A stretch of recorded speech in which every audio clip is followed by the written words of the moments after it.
A great deal of grief and rage is what more than a handful of people from the community expressed during a town hall meeting held Monday night. The discussion centered on the Department of Defense's plans to construct a 360-degree air and missile defense system right in our backyard. Noah Lee Kinata Austin was among those outraged that elected leaders aren't doing more to stop the military from bringing this system to his island home.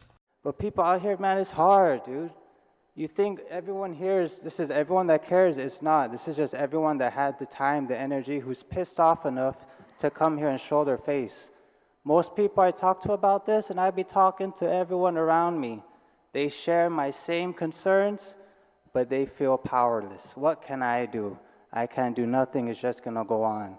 And when there's a people such of ourselves that are so politically powerless, we need our elected officials to step up. We need you to fight for us, please. A call for politicians to act before it's too late. My children's lives, all of our children's lives is at stake. We're talking about war with China where we get destroyed for imperial purposes. Muñeca Flores of Protege Texan is no stranger to the public eye and is protesting against the military's actions here. It's going to take more land away from Chamorro people. It's going to make us more vulnerable when we're already so vulnerable. Here on our island, we have to look at all of these existing problems and measure this as a new challenge, a new risk. Not to mention, that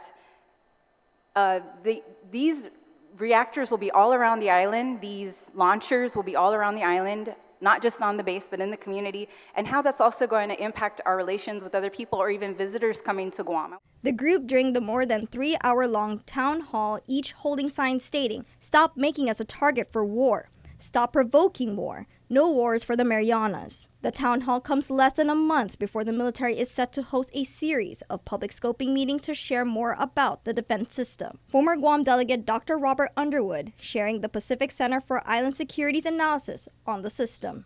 From the pieces of the puzzle we can put together, there are certain things that become clear. The first is that EIA, MDS, and all that will come with it will be a critical reordering of our lives here in Guam. To put it differently, this is a paradigm-shifting project that will affect each and every one of us who call this island home. Underwood saying the system would only make Guam the first line of attack from enemy forces, saying the island would become, quote, a sacrificial land. We do know that it is going to burden the community with additional Guam lands being impacted. We also know that the system will be mobile and be moving around the island. We know that the threat to the community is being spread beyond the bases and into the broader community. Underwood accusing the military of putting the island through a guessing game, adding the feds already know what they want on these sites. Guam is being used as an experimental test site for missile defense development in general. Guam is being shaped into a laboratory for a conflict ecosystem in the Indo-Pacific, and we have no real choice in the matter. He adds the current THAAD system is already an alternative that should be enough, while calling on senators to hold the DoD's feet to the fire. The discussion including more questions of whether the system would actually defend Guam, and specifically those living outside the military bases. Multiple GovGuam agencies heads also showed up, sharing how they are meeting to gather comments and work to ensure the military's plans do not have any negative impacts to the environment and those living here. Senator Joanne Brown sharing ultimately, the island can't be left as sitting ducks. But at the same time, we're also letting our enemies know what our defense system is and how we're going to be able to respond to whatever action that they're going to take. So it's a very challenging and a very different world, and a very scary one. And the question is, do we stay on Guam? Do we leave? Do we stay and fight? What do we do? I think for most of our residents, this is going to be really eye-opening. The system is being led by the Missile Defense Agency, the Army, the Navy, the Air Force, and the Federal Aviation Administration. Speaker Therese Terlahi pointing out the nearly 24 sites the military is eyeing. I think the most important part of what we've learned, it's very little, but they've established that 20 sites have been selected based on extensive siting studies to confirm alternative site selection, optimize system performance, and optimize facility planning and design. The defense system's draft environmental impact statement is expected by spring 2024. The public will then have 45 days to comment. The final EIS and record of decision expected early 2025, giving the community 30 days from that point to review and give input. The system, if all goes as planned, is expected to be activated in 2027. Speaker Terlahi and Senators Sabina Perez and Chris Barnett, each sharing the work on their ends, is far from over. We're still here. We're not giving up.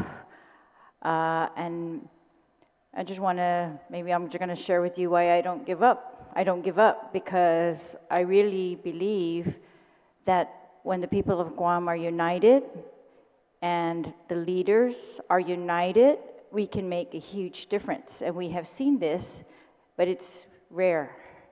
That's really our issue. It's a thing that I'm hoping that we are going to overcome.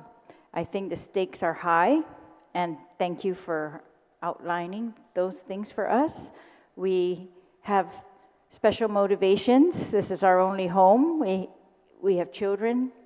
History has taught us that when there's buildup, it most likely leads to war.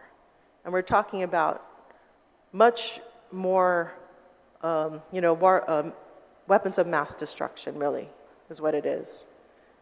And so what you're saying today is so important for our people to hear because, the more that we can advocate for peace, peace is what we need to be advocating for. What is it going to take to get that? And whose idea was this? Was it our people that came up with this idea? I'd be quite honestly shocked if it was. But really what we need now is peace in our lives. We have just come through a catastrophe, Mawar. We're still recovering from it, physically, emotionally, and now we have to deal with this. I mean, this is definitely an injustice to our people. We have continuously lost these engagements and these battles with the federal government. I mean, granted, of course, our political status really limits us, but I will tell you what, if the governor of this island, lieutenant governor of this island, speaker of this legislature, senators, mayors, all stood in unison and spoke with that one Guam voice, we would definitely be heard. Would we get what we want? That remains to be seen, but I think the thing that I would like to see out of this conversation is for us to all be saying the same thing and not for the legislature to be saying we want accountability and any other part of the government to be saying, no, go ahead and do what you want. Because like I said in my opening, we saw this in the recent past with the Eagles Field Lalu instance where we were brought to the table, 2 years too late after negotiations that had already been long underway. Julianne Hernandez, KUAM News.